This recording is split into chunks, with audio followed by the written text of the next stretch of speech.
So you're a construction business owner. What if what you believe to be true about your identity is actually holding you back from getting to the next level in your business? What if what got you here won't get you there? And in fact, what if what got you here will actually prevent you from getting to the next level in your business? That's what we're going to talk about today. You're listening to the Construction Leading Edge podcast, where we are all about systematizing your construction business to eliminate chaos and have more freedom, more impact, and more wealth. My name is Todd DeWalt. I'm your construction business coach. My team and I have helped over 400 construction companies eliminate chaos, grow their teams, and grow their profits. So today we're going to be talking about the identity crisis. There's an identity crisis that a lot of construction business owners, a lot of our clients, a lot of people I talk to are stuck in, and it's holding them back. And we're going to use Matt Damon as our guide. So consider this a Matt Damon movie marathon as we dig into the identity crisis that is holding so many construction business owners back, maybe even yourself. So in the movies, whenever somebody wakes up from amnesia, like Matt Damon did in The Bourne Identity, he woke up on a boat, he has bullet holes in his body, and he wakes up suddenly, and there's this strange person standing next to him, and he grabs the person and says, "Who are you?" Right? And this is how people always wake up when they have amnesia in the movies. It's because he didn't know who he was. He was suffering from an identity crisis. And that's where a lot of you are right now. You built a successful business, but you're still operating it with this old identity that no longer fits. One thing I've learned recently is that what got you here won't get you there. What got you here won't get you there. The habits, the mindsets, the identity, what you believe to be true about yourself, what you believe to be true about your role as a business owner, as a CEO, as an entrepreneur, the things that got you to this point that made you successful in one phase of your business won't get you to the next phase. And in fact, the identity and the beliefs about yourself, what you believe to be about your role in business that got you to this point will actually hold you back from getting to the next level.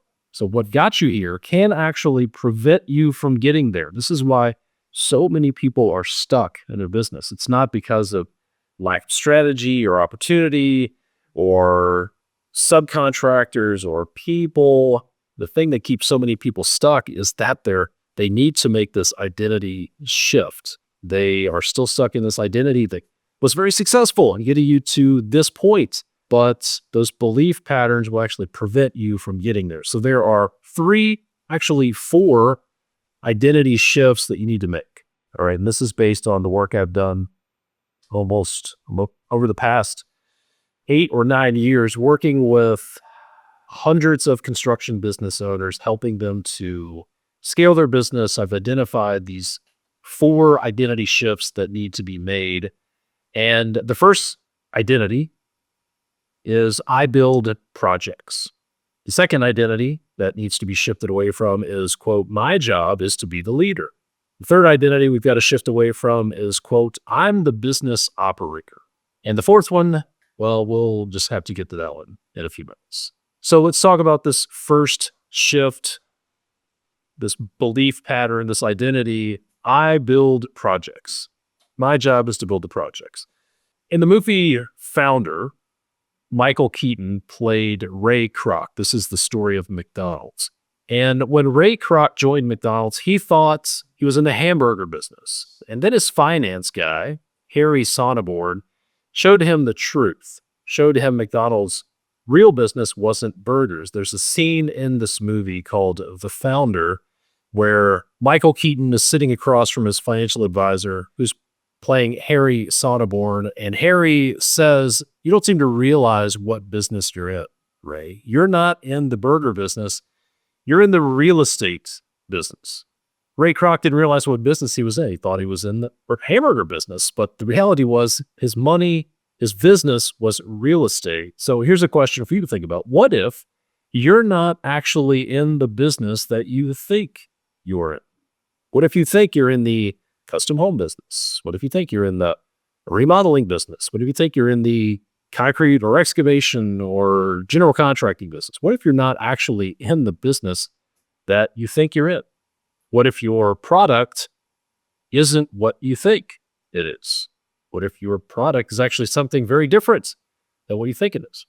Here's the deal. If you want to build the team that builds your business, if you want your business to scale and grow without you, then your product needs to be the business that builds the projects. Okay. Just like Ray Kroc's product wasn't hamburgers, it was real estate. Your product isn't projects. Your product is the business that builds the projects. This is what it need to shift away from this identity of I build the projects to my product is the business that builds the projects. Your product isn't custom homes, remodels, industrial buildings, pools, outdoor living space. Your product, what you produce, what you need to focus on producing is the business that builds the projects. So the old identity is I build the projects. The new identity is I build the business that builds the projects. So think about this. Think about how the old identity holds you back. If you believe that your identity is I build the projects and I just have these people who are helping me, how does that hold you back from scaling the business? If you think of yourself as the person who builds the projects and these people are just helpers, you're just looking for helpers, then you're what Jim Collins would call the genius with 1,000 helpers. And if you think you're the one who builds the projects, then that makes you the bottleneck. You'll have a hard time letting go of control. You'll have a hard time delegating. You'll delegate tasks to people, but you'll still try to maintain control of everything, and you'll have a hard time growing the business. You will remain the bottleneck. You'll probably also have to be the best at everything. You'll have to be the only one who can talk to the customer. You're the only one who can solve problems. So that's how this old identity of I build the projects is going to hold you back. And you need to embrace the identity that I build the business that builds the projects. So think about this. Everybody's favorite radio station I've heard is WIIFM. What's in it for me? So what's in it for you to embrace this new identity of I build the business that builds the projects? I'll ask you a few questions. If you embrace that new identity of I build the business that builds the projects, what does that free you up to do? What does it free you up to do to embrace that new identity? What does it do for your team? How does this help your team when you embrace this new identity? How does this help your customers when you change your mindset? So think about this question. If your job is to build the business that builds the projects, what is the number one part of your business that you need to focus on building? If in fact, your job is to build the business that builds the projects, what is the number one part of your business you need to focus on building? You want to hit pause and think about that. Maybe even write that down. Take a couple of minutes to write down that answer. What is the number one part of your business that you need to focus on building? And if you're looking for a better way to get to that question, get to that answer, think about this. Imagine one of your good friends who is a business owner. Maybe they own a construction business. Maybe they run a construction business.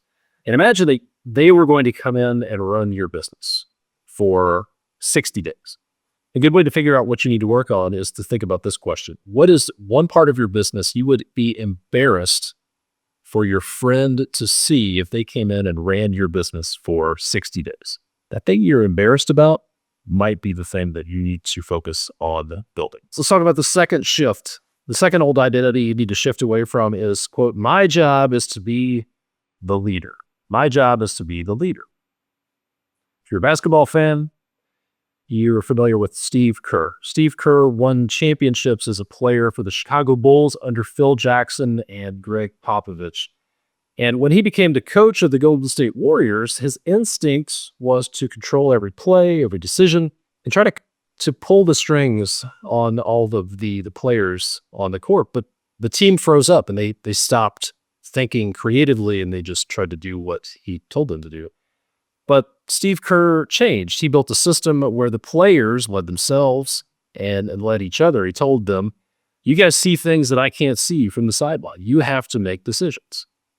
And that's when the dynasty was born. 4 NBA championships for the Golden State Warriors. He stopped being the star and became the coach who built stars. And that's your shift. Your job isn't to be the leader, it is to create leaders.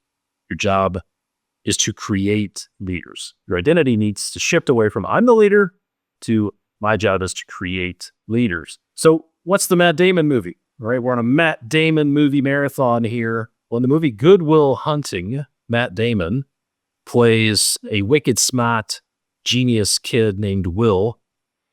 And he's a genius who's always the smartest guy in the room, and he never lets anybody forget about it. Then he meets Robin Williams, whose character doesn't try to outsmart Will or try to show off. He just asks good questions and helps Will figure out who he really is. So the lesson is that in this story, you may be thinking, yeah, I'm wicked smart like Will, but no, your job is to be more like Robin Williams and less like Matt Damon. Your job isn't to be the smartest person in the room. It's not to be the genius. Your job is to bring out the genius in your people. Your job isn't to be the smartest one in the business. It's to be the mentor who helps your people find their own greatness. So part of this shift is to think about this. The proof of your leadership is what happens when you're not around. Okay? The proof of good leadership is what happens when you're not around. How well do meetings go without you? Do problems get solved without you? How many decisions get made without you? If nothing happens without you being involved in it, if no problem gets solved without you, if no decision gets made without you, you probably believe your job is to be the leader. You need to shift and embrace the identity. My job is to create leaders. So remember, the proof of your leadership is what happens when you're not around. The best leaders see meetings happening without them. Actually, things happen without them even knowing about it. Problems get solved by other leaders without the owner being involved. And good quality decisions get made without them. Hey, it's Todd here. We'll get back to the show in a second, but real quick, what if you're leaving profit on the table because there's a crucial phase of every construction project that you're already doing, but you're just doing it too late? If you're a custom home builder, a remodeler, or a commercial GC doing over $1 million a year, here's the hard truth. You could be carrying risk way too long, leaving your profits and your company exposed unnecessarily. Maybe you're scrambling to lock in subs and materials at the last minute, dealing with profit erosion because of unexpected cost increases and scope gaps. What if there's one step that your competitors are using to boost profits on their projects that you don't even know about? Well, that crucial phase is the buyout phase. A lot of small construction businesses don't have an effective buyout process or may not even know what it is. That's why I put together the How to Buy Out a Construction Project Playbook. It's a free step-by-step guide that shows you how to structure your buyout, how to lock in pricing, secure subs, and protect your profits before you even show up on site. There's a playbook you can download, a masterclass training video, and a buyout checklist you can just download, print, and start using on every project. Think about it. Would it be a bad idea to spend a few minutes to download a playbook that could add 3, 5, or 7 points to your bottom line net profit on every project? It's a simple adjustment that you can make in a short amount of time that has a huge impact potentially. So go grab your copy now over at constructionleadingedge.com/buyout. That's constructionleadingedge.com/BUYOUT. Now, let's get back to the episode. The old identity is my job is to be the leader. I have to be the smartest person. I have to be a genius. The new identity you need to shift toward is my job is to create leaders. So think about this. When you have to be the smartest person in the room, when you have to make every decision, how does this hold you back? How does this create bottlenecks for you? Think about that. Think about maybe there's a situation going on right now. You're like, I think I have to make every decision. I think I have to make every call. I think my job is to be the leader, and I'm actually holding things up. Think about this. When you don't have to be the smartest or the best or the only, when you embrace this identity that my job is to create leaders, what does this new identity unlock for you? How does this free you up when you embrace this identity? And when we talk about leaders, think about this question. This is an exercise I do occasionally in a live workshop. Think about this question. What makes someone a good leader? Think about the best leaders you've worked with in your career, or maybe somebody you admire. What are the characteristics or qualities that make them a good leader? If you're like most people, you'll say things like they're a good communicator, they're honest, they hold people accountable, they're trustworthy, they are decisive, they cast the vision, they empower people, things like that. So if you were to write a list of characteristics of a good leader and then look at that list, and then my question for you would be, for each of those characteristics, is this something that's based on their DNA, something they're born with, or is it a skill that they've developed?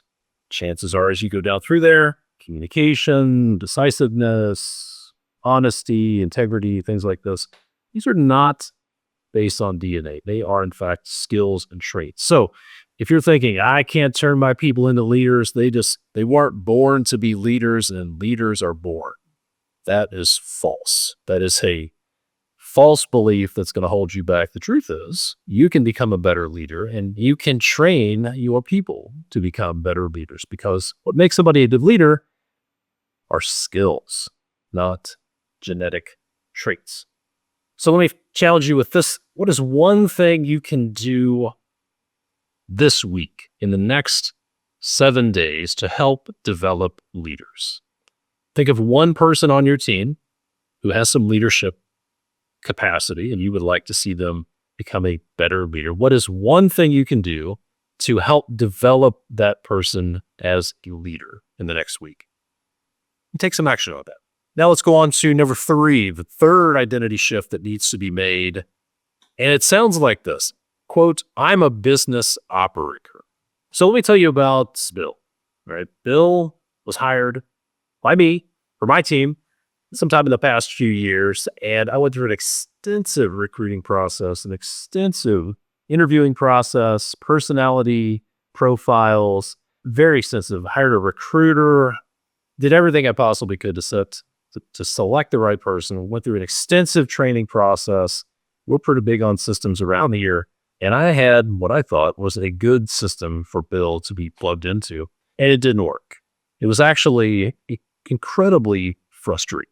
I had this special little spot of tightness in my chest every time I had a conversation with him. And I spent 2 months interviewing, recruiting, hiring, 2 or 3 months training, trying to make it work, and it just wasn't going to work. And frankly, I felt like I failed. I thought that a bad hire meant that I had failed. I thought that I should make good hires every time. I felt like a failure. It made me think, maybe question my instincts with people, maybe question, should I be hiring people? Do I have to do it all myself? Think about when you've had a bad hire, a BH, a bad hire. What did that make you think? What were some of the thoughts you had? Did it make you question, can somebody else ever do this? Am I meant to hire people? Do I have what it takes? Etc. See, I realized that I was thinking like an operator who had to be right every time, which leads us to the next Matt Damon movie. In the movie Ford versus Ferrari, Matt Damon plays Carroll Shelby. He's a former race car driver who can't get behind the wheel anymore because of heart problems. Now, that would break the hearts of most guys, but instead of quitting, Shelby reinvents himself. He becomes the guy who builds the cars and builds the team that wins the races. When Ford hires Carroll Shelby to take down Ferrari, everybody's betting against him. The executives, the engineers, they all want control. All of the suits think that they know what's best. But then Shelby finds Ken Miles, the stubborn, brilliant, hot-headed driver that nobody else believes in. And the suits at Ford hates this guy too. He's too outspoken. He's too unconventional. But Shelby sees something that the others don't. He sees potential. Charles Shelby bets on him, develops him, and then gives him the freedom to drive his way. And then what happens? Ford beats Ferrari at Le Mans. And Shelby doesn't win by driving the car. He wins by building the people who could. And here's the thing. Here's the point. Driving a race car is different than leading people and growing a team. When you drive a race car, you have to be right 100% of the time. You miss one turn and you're in the wall, right? When you drive a race car, you have to be right 100% of the time. There is very little tolerance or margin for error. And it's the same thing in construction, right? When you build a project, you've got to be perfect. It has to be right 100% of the time. But when you're building a team and hiring people, that requires a different mindset. It turns out that there has to be a higher tolerance for mistakes when it comes to people.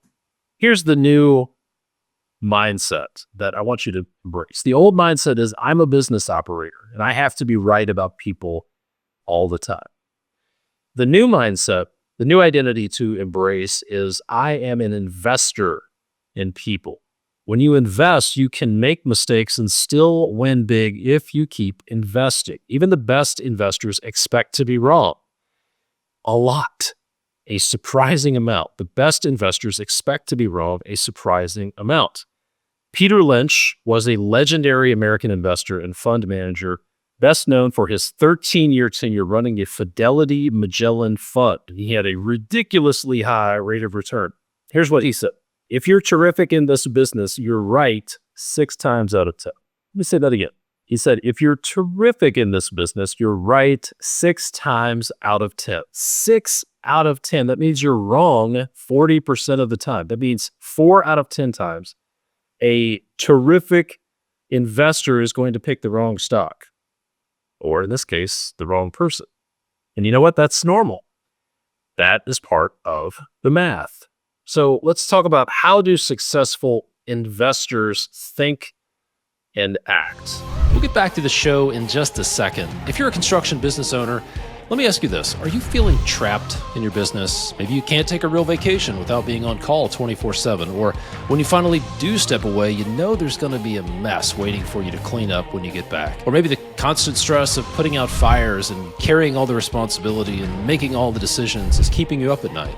And you're worried about losing a good employee, or it's affecting your health, or worse, it's keeping you from being present with your family. What if instead you could finally step back from the day-to-day chaos, take back control of your time, and build a business that runs profitably and smoothly even when you're not there? If that sounds good, I'd like to invite you to book a free business evaluation call with my team. In just one call, we'll help you get crystal clear on 3 things: the root cause of the biggest problems in your business, the goals and vision you want to achieve for your company and your life, and we'll map out a personalized roadmap you can follow to make that vision a reality.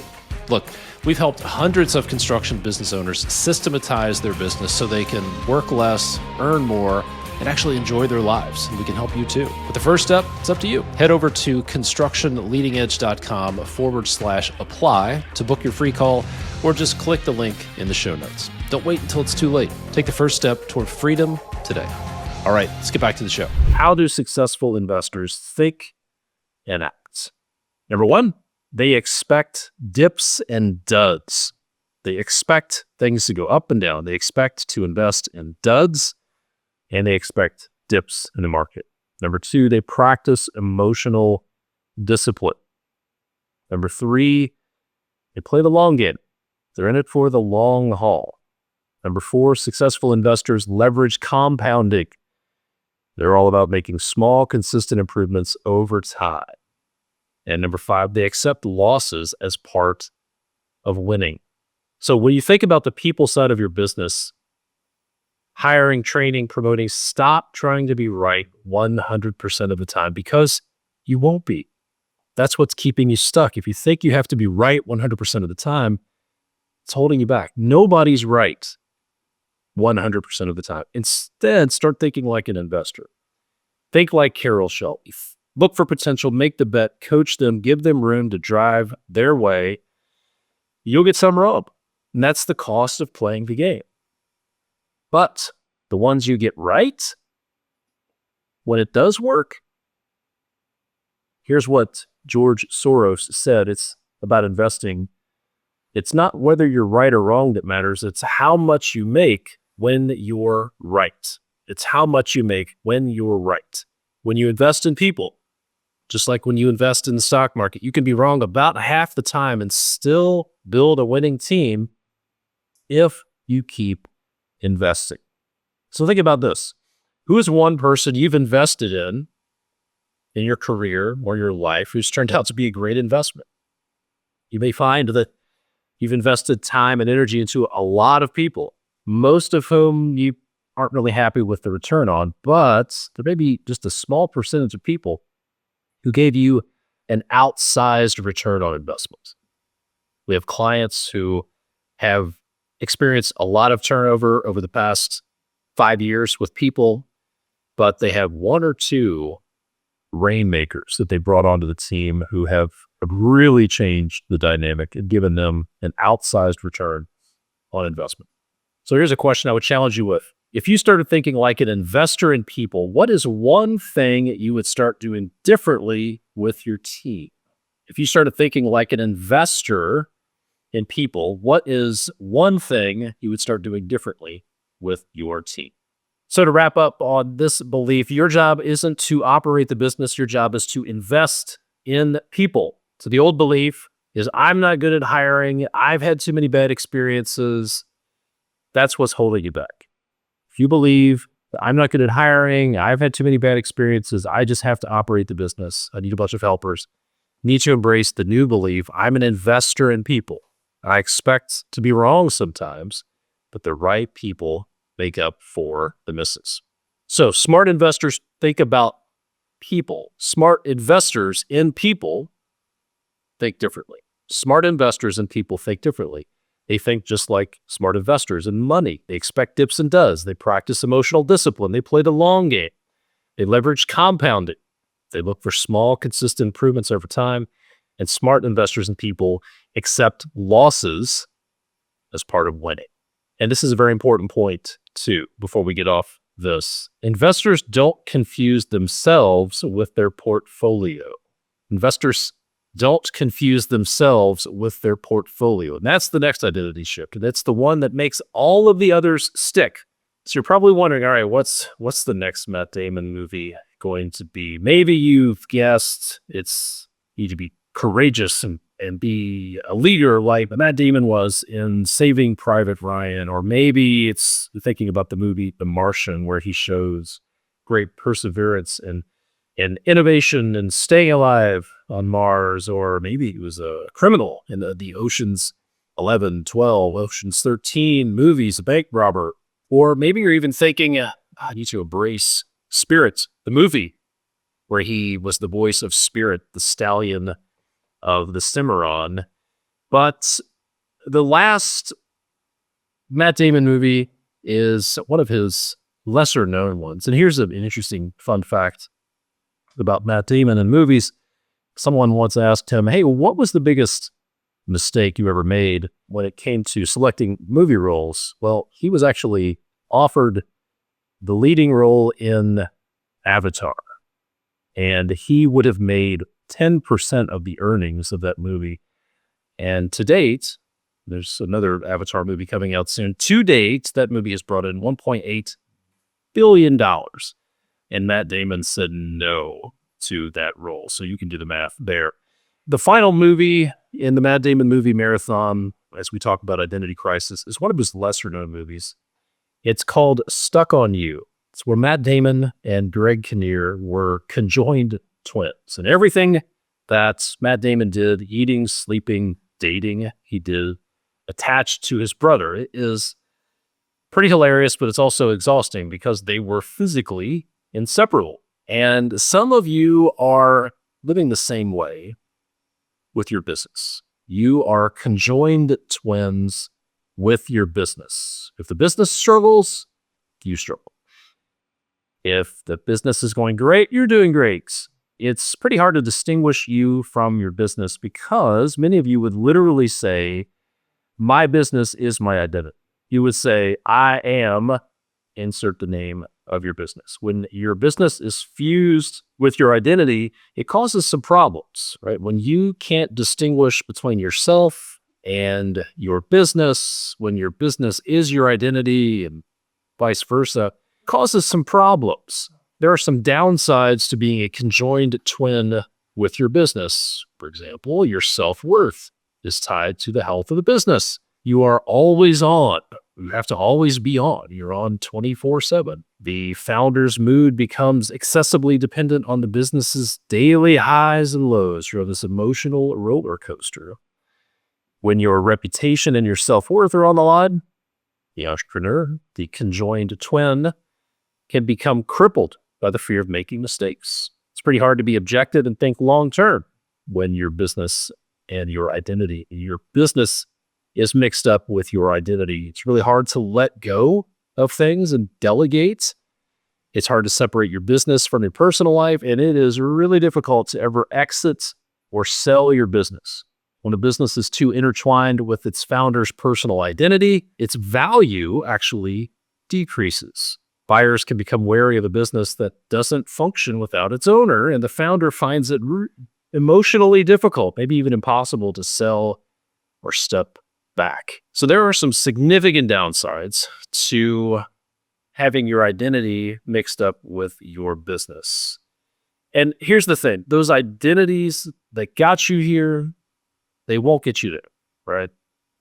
Those beliefs and that drive, they got you to this point. They're the reason you built something successful. But what got you here won't get you there, won't get you to the next level. The same identity, those old identities that built your business, those things that where you believe, I build the projects, I'm the leader, I'm the business operator. Those things were instrumental in getting you to this point. But if you want to build a team that builds the business, you can't keep seeing yourself the same way. You need to embrace a new identity, the one that leads, that trusts, that builds leaders. Let's recap. We have the old identities like I build projects. You need to shift to I build the business that builds the projects. Old identity is my job is to be the leader. The new identity is my job is to create leaders. Old identity, I'm a business operator. The new identity is I'm an investor in people. And the fourth one, my business is my identity. What's the new identity? Well, you get to choose. You get to choose what your new identity is. I'm not going to tell you that. You started this business for a reason. There's some why behind the work that you're doing, and you get to choose what you want your identity to be. Now, the reality is that can be really difficult. If you've spent the last 5, 10, 20, 30 years wrapped up in your business, it may be really difficult to come up with your new identity. So here are a few questions. If you're struggling to come up with what your new identity should be, here are some questions that you can answer to help point you in the right direction. You may want to write these down, come back to this when you have some time at your desk. 4 questions to help you identify what your new identity should be. Number 1, how would you define success if it wasn't measured by your business at all? How would you define success if it was not measured by your business at all? Number 2, think about the people who love you, the people you love. What do you want them to say about you? When you think about the people who you love, what do you want them to say about you? Number 3, what parts of your life give you the most fulfillment? What parts of your life, maybe it's not something you're currently doing now, something you've done in the past or something you want to do, but what parts of your life give you the most fulfillment? And number 4, what do you want to be known for when you step away from this business? What do you want to be known for when you step away from this business? So those are a few prompts to help you figure out what should your new identity be. And just to recap again, what got you here, the identities that were successful and helped drive you to this point often no longer serve. And the reason you're stuck, the reason you're struggling to get to the next level is you need to let go of that old identity and embrace the new identity. It's like the the monkey bars. When you were a kid, swinging on the monkey bars, this horizontal ladder that you're swinging along, you reach forward, you grab one monkey bar, and then in order to get to the next monkey bar in front of you, you have to let go of the monkey bar behind you. Same thing with climbing a rope. If you're going to climb the rope, you have to let go of the rope to move forward. So you have to let go of the old identities that were very successful, but you have to recognize that those identities are keeping you stuck and embrace a new identity to get to the next level. So that's my challenge for you. You may want to listen to this one a couple of times, answer those questions, especially the last few questions about what should your new identity be. And if you're looking for help putting the right systems in place to support this new identity, stick around. I'll talk about how you can learn more about how we can help you with that in just a moment. Thanks for listening. See you next time. Hey, it's Todd. Before you go, if you own a construction business and you know you need to put the right systems in place, whether it's to be able to scale up, to be able to take a proper vacation, step away from day-to-day operations, if you know you need to make it more profitable, or even prepare it for a future sale, if you know you need to make some changes in your business, there are really only three options. And I want to clarify this for you. Option one is do nothing. Keep doing the status quo. Same inputs, same results. Keep doing the same thing that you've been doing. Option two is to DIY it, to do it yourself. You can try to reinvent the wheel, piece together solutions from books and podcasts, hope that trial and error gets you where you want to go. In my experience, this is the path of most resistance. Or there's option three, which is to find a proven system that delivers the results you're looking for. Think about it. It's sort of like when you sign up for software for project management or bookkeeping, you probably didn't try to code your own software, right? You found a system that works. So that's a proven system that gets you the results you're looking for. Well, if you're ready to systematize your construction business, we've helped hundreds of construction business owners implement our proven processes, including our Nail the Handoff pre-construction system. It works for home builders, remodelers, commercial general contractors, and trade contractors like electricians, plumbers, roofers. The first step is simple. Schedule a free business evaluation call with my team. Just click the link in the show notes to book your call. On that call, you'll walk away with clarity on the hidden root causes of your biggest challenges. You'll learn about the pitfalls that you want to avoid as you move forward with your business, and you'll walk away with a customized roadmap that you can follow to get where you want to go. This is not a sales pitch, okay?